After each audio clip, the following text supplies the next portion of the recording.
Should I intentionally try to make less money with Uber just so Uber pays me more? Never taking a ride unless it's attached to a bonus. Would you rather spend $100 to make $2,140 one time? Would you rather spend $400 to make $4,000 one time? So on one half, I'll put Uber, and on the other half, I'll put Lyft. You can make $2 per mile and work 10 hours a week, still not make enough money to pay your bills. They are losing money on their 67-cent deduction. This is not an opinion. This is math. I'm not gonna get on here and say to you like, yeah, I've got it all figured out, I'm perfect with it. Nah, it's a daily struggle, guys. The first thing I do when I show my income is I typically like to show proof. I do have a spreadsheet that I use to track all of my mileage, all of my expenses, all of my income that you can get. It's linked below. But you know, anyone can come on here and write whatever numbers they want in these fields. And so in order to combat this thing where people always assume I'm lying or I'm a shill or I'm paid by Lyft, I like to show proof in the apps first. So this is a live view right now. I have my location turned off. This is downtown Charleston. It's hot right now. And if you appreciate the fact that I'm not out there making money and that I'm instead here showing you how much money I made, make sure you hit the like button on this video.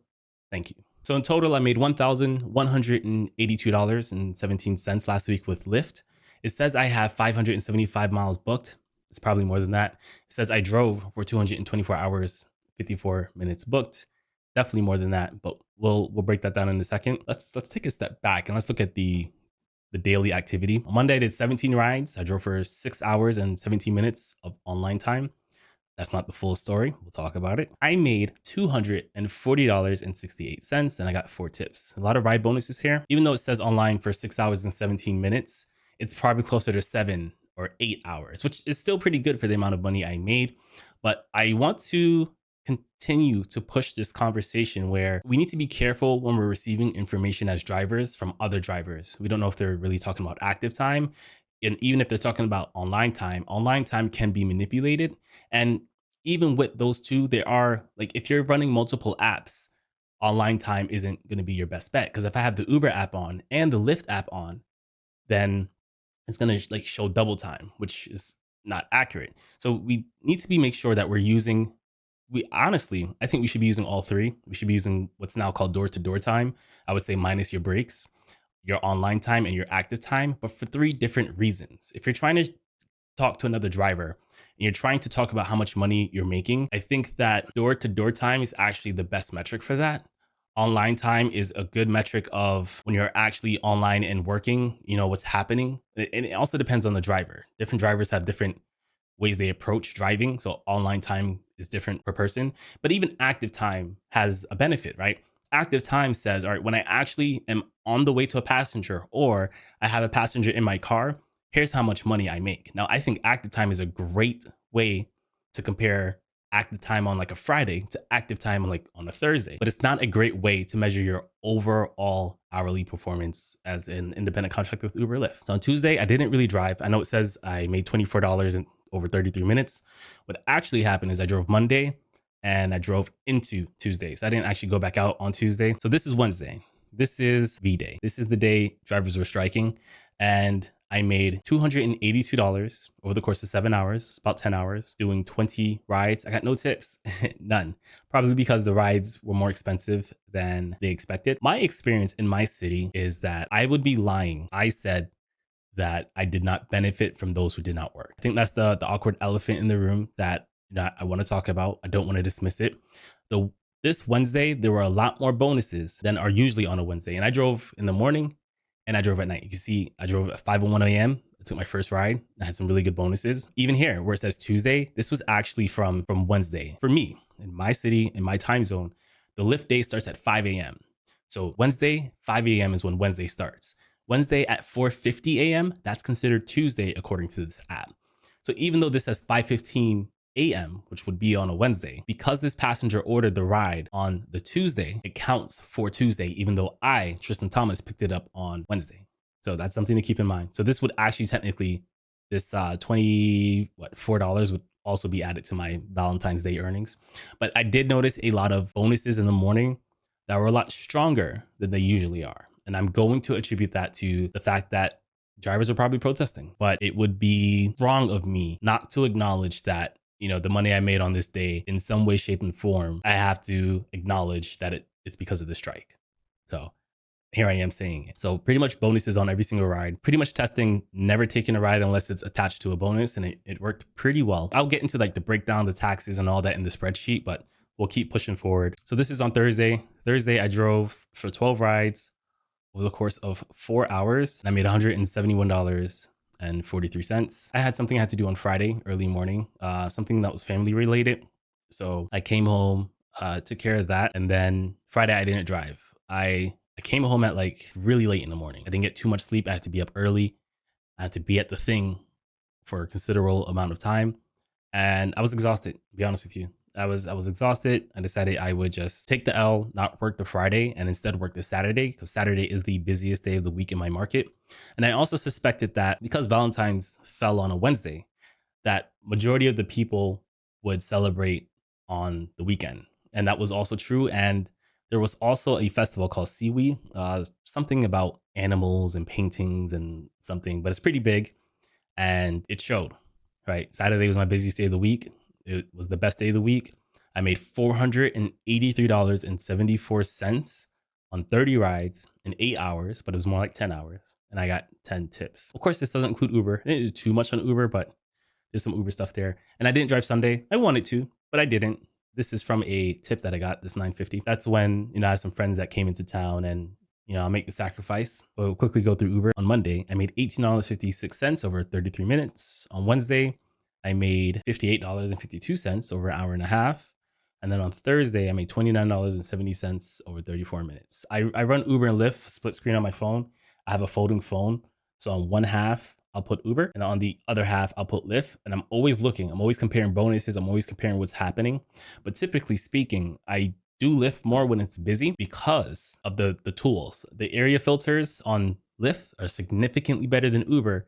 And I'm able to get a lot of quicker, shorter rides with bonuses attached to them, even though those bonuses aren't as strong as Uber. And before we dip away from Uber, I want to show you, they gave me earnings guarantee. I want to know your thoughts on this. I can earn $2,140 if I do 210 rides by March 17th.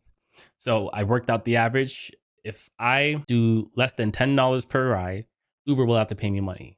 But I'm kind of thinking, should I intentionally try to make less money with Uber just so Uber pays me more?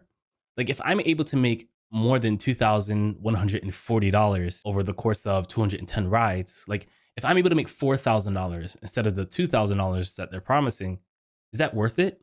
I know I'd have to drive more miles. I know that it would increase my expense ratio, but should I intentionally make less money just to have a better number, just to make more dollars per mile?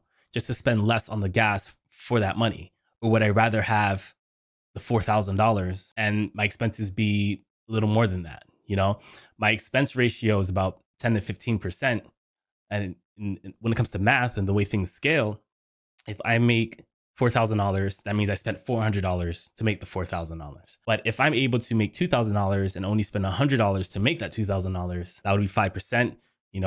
That's if I assumed $5 per ride, which would be half of the $10, which is how I get to that 5% from the 10%. Is that worth it? Would you rather spend $100 to make $2,140 one time? Or would you rather spend $400 to make $4,000 one time? So that's kind of what's happening in my brain.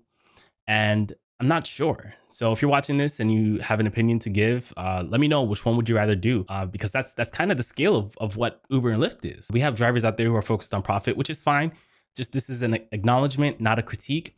But you can make $2 per mile and work 10 hours a week and still not make enough money to pay your bills, versus someone else who might be making 80 cents per mile. But because they're working 40, 50, 60 hours, their profit per mile and their profit per hour might be lower than yours, but they're making more overall money than you. So it's a sliding scale, right? Because there's, just for the sake of the argument, if there are the 20 most profitable hours in the week, right? It might be Saturday, Friday, whenever it is. There are 20 super profitable hours. And if you work just those 20 hours, your numbers will look fantastic. But if you worked just those 20 hours, is it enough to afford your lifestyle? Is it enough to pay off your debt? Is it enough to pay your bills?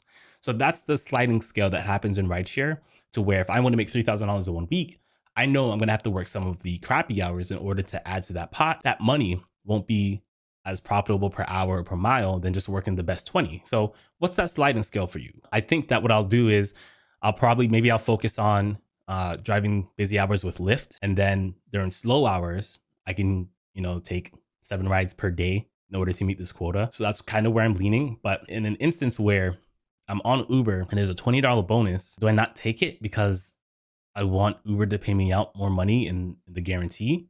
Like, I'm just unsure right now. So I'm open to all opinions on this. Let's take a look at my spreadsheet. Total for February so far is $2,007.52 over the course of 54 hours and 14 minutes. And that includes offline time. I'm trying to be as accurate as possible when I share my information with you, whether you disagree or agree with it. I want you guys to understand when I'm out there driving, how much money I'm making per hour, right? So I calculate my offline time. If I drop someone off outside of a bonus area and I need to drive back to the bonus area, I'm tracking that. Now, if you disagree whether drivers should do that, like, that's not really the point here. The point here is that that when I'm working rideshare, when I am intentionally working rideshare, this is how much I make per hour. And I think that's the best metric when talking from driver to driver. Comparing active time from me to active time to you isn't that great. Comparing online time from me to someone who might, be online and go walk their dog is not a great comparison. I think that door to door minus breaks might be the best way to communicate with other drivers about if rideshare is currently effective or not. So the per hour on that is $37.02. And remember that number, because when we're going to compare how much money I made to other drivers in my market, and then in that comparison, it shows you how much other drivers make per hour in my market. And we'll get to see the difference between what Tristan's strategy is versus whatever they're doing. I don't know what they're doing, but they need to watch my channel.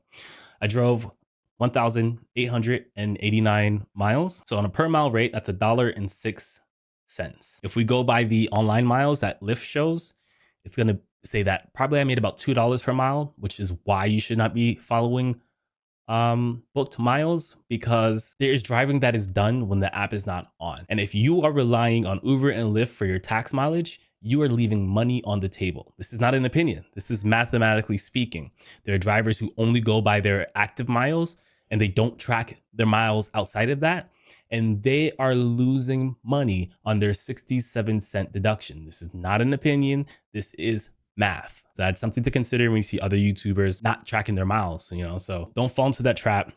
It's easy to not do it. It's easy to not want to know your numbers, but we are a business. We need to treat this as a business and we need to look objectively at the numbers. For expenses so far, I made $154 in expenses. I made 100, which works out to $2.86 per hour at a per mile rate of 8 cents. I don't have a car payment. I paid off my car in December. So, if you want to increase your monthly profits, you start paying off that debt. Currently in the process of switching insurance. My insurance increased by like 50%. And we shopped around and I think we found a good deal. We haven't signed the form yet, but once I sign that form and it's in, which will be this week, probably today or tomorrow, I'll start adding my insurance here. We got a really good rate between me and my wife's car. It's like $230. I got to figure out what it is specifically for my car and then I'll add it here. Even if we assume it's half, what is that? 65. So 230, 165. No, that's too high. It would be like 115 each car, kind of. 230. Yeah. So 115-ish. That's pretty good. That's actually cheaper than what I was paying for before. So whenever your insurance is up for renewal, always shop around. My credit score has gone up since I paid off all of our debt except the student loans. And that will, factors into getting a cheaper insurance rate. So that's something you should consider. I made $2,007 on, let's just round it up, $150 of gas. Right. So that's kind of going back to that where I was saying earlier, where my expenses hover between 10 to 15%. So with this example, my gas bill is about like 6-7%. And of course, there'll be other expenses, like my light bulb went out. And whenever my light bulb goes out, I buy 2 because the other one is probably going to go out soon as well. And I changed it myself. So the light bulb was $36.36. And then other things might pop up. My insurance needs to go on here, but I am doing my best to keep my expenses low. I changed my oil for the first time last week. I made a mistake and oil was all over the driveway, but we learn from it, we grow from it. And even with the mistake, even with me having to buy another canister of oil, it's still cheaper than what I would have had to have paid if I went to Jiffy Lube. So as rideshare drivers, we need to continuously look for ways to save money, especially in the face where, Uber and Lyft are kind of stepping on our necks with this whole external fee 70% thing. I want you guys to do it. Take the time to learn because it's important. Saving money is just as important as making money. It doesn't matter how much money you make if you don't get to keep it. And then over here, I have my little tax summary. So this calculates what my mileage write-off would be based off of the 67 cents per mile. So that means based off of how much I drove, my taxable income is lowered by this amount, the amount of $1,265.63. So then it does the math. It says, okay, Tristan made, that $2,007 subtracted by this tax write-off of $1,265.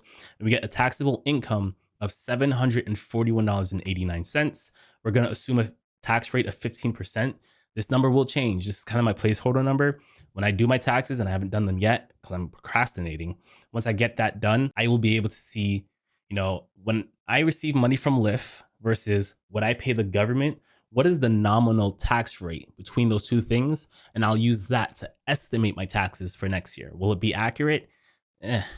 But this is as accurate as it can be. And if you think there's something I can do to make it more accurate, let me know below. I'm shooting for accuracy here. I'm shooting for transparency here. I want you guys to believe me when I say things. And I believe the easiest way for you to believe me is by being accurate. So my true net, I really like this number because this gives me the best talking point when I'm speaking to other drivers. This is after expenses and this is after taxes. I made $2,007 so far in February. Out of that, I walk away with $1,741.25, which works out to an hourly of $32.11 after expenses and after taxes. And that's important. The reason why it's important, because I'm sure you've seen all these Business Insider articles with, oh man, this guy made $110,000, but he only gets to keep 13 according to the tax documents. But that's not the whole truth. We as rideshare drivers make tax-free dollars that don't get considered on our tax forms. That's just the way it is. The government assumes 67 cents per mile in expenses. If your actual expenses, right here for this example, is minus 8 cents per mile. So that means there's a 59-cent difference between what the government thinks I spend and what I actually spend. And that 59-cent difference is mine to keep tax-free. So that number doesn't show up on your taxes. So that's why it's important to know what your true net is and what your true hourly is. That's what my spreadsheet does. And if you want this spreadsheet, you can get it. It's linked below. You can support me on Patreon for it. Don't think you're paying me for the spreadsheet. Think about it as you funding the community. I'm going to put other things in there. I'm going to put like a personal budget tracker. I have like someday I might make air fresheners that I might just give out to members, no extra cost, no nothing like that. So it's just you funding and being part of the community. And I actually have other plans for that as well. I don't want to spoil them right now, but for me, is just to get to this number, to have the ability to easily see what is going into my pocket. And I think that is the most important number for rideshare drivers, period. I don't have a car payment, right? So that lowers my expenses by a lot. So compared to someone who has like the average car payment right now is $700. If they have a $700 car payment and I'm making $1 per mile and they are making $1.20 per mile, who's making more money? Like on paper, sure, they're making more money, but if that doesn't include their expenses, who's really making more money? Like my expenses are really low. I focused in my personal life to get my expenses as low as possible. It takes time. It's a constant thing. It's not something you do once. Like I'll spend a month getting rid of all my unnecessary subscriptions. And then over the course of 3 months, I'll fall back into some more unnecessary subscriptions. And I constantly have to keep going through and doing it. Every day when I'm out there driving, I'm constantly faced with the idea that I want to waste money on fast food. And sometimes I lose that battle and hopefully I'm winning more than I lose. If I look at my surge map and I'm like, oh man, I got to go right now. I don't have time to make sandwiches to carry with me. I lose that financial battle sometimes. Sometimes I do. Sometimes I'm able to prepare enough in order to make the food and bring it with me. So I'm not going to get on here and say to you like, yeah, I've got it all figured out. I'm perfect with it. Nah, it's a daily struggle, guys. It's a daily struggle to keep your expenses low. It's a daily struggle to motivate yourself to go out there and drive. Like I'm not going to sit here and pretend. I realized, and this is that personal thing I kind of wanted to share with you guys. I used to play sports growing up. And from the second I started playing sports, I never really stopped until I started working. And then when I worked like I was doing sports. It was constant. It was like I'm going to work as much as possible. I'm going to put all the hours in. Eventually, it led me to becoming a district manager, becoming a store manager. I remember I worked and this is not bragging, this is an observation. I was a store manager and I didn't have a day off for 45 days because we were just short staffed and it's my responsibility as a store manager to run it. And I was doing like 16-hour days for 45 days straight. Is that healthy? No. No. I'm not saying that you should go and do this. But for a long time, I put maximum effort into everything I did. And when I transitioned out of being a district manager into rideshare, I kind of chilled out. I kind of slowed down. I kind of lived life. I got fat. I got diabetes. Not anymore. I beat it. I'm realizing that if I were an engine, I was always running. And then when I started doing rideshare, I slowed down. And then I'm learning that it takes me a while to warm back up to the state of constant work. And I want to get there, right? Because I have goals. I want to pay off my debt. And I'm really proud of myself last week because that was like the fullest week I've had since the year started. And, I'm facing one minor setback. I have guests here who I want to spend time with.